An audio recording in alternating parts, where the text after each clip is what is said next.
খানা খাওয়ার পর বর্তনকে ধুয়ে খাওয়া এটা সুন্নাত কিনা। তো কেউ কেউ মনে করে যে খানা খাওয়ার পর বর্তনকে পানির দ্বারা ধুয়ে খাওয়া এটা হলো সুন্নাত, পানির দ্বারা ধুয়ে ওই পানিটা পান করা এটাকে সুন্নাত মনে করে। তো এই ধারণা সঠিক নয়।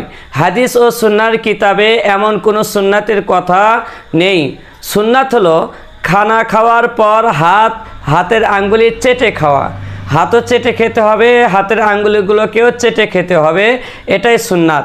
এবং বর্তন ভালোভাবে মুছে খাওয়া, রাসূলুল্লাহ সাল্লাল্লাহু আলাইহি ওয়াসাল্লাম এভাবে আঙ্গুল ও বর্তন ভালোভাবে পরিষ্কার করে খাওয়ার আদেশ করেছেন। মুসলিম শরীফের 2022 নম্বর হাদিসে উল্লেখ আছে। তো সুতরাং আঙ্গুল ও প্লেট ভালোভাবে পরিষ্কার করে খাওয়া সুন্নাত, ধুয়ে পানি পান করা এটা কিন্তু সুন্নাত নয়। তবে সুন্নাত ও মুস্তাহাব মনে না করে কেউ যদি প্লেট ধুয়ে পানি পান করে তাহলে এতে কোনো অসুবিধা নেই, বরং এটা মুবাহ একটি কাজ, কিন্তু একে সুন্নাত বলা ঠিক হবে না।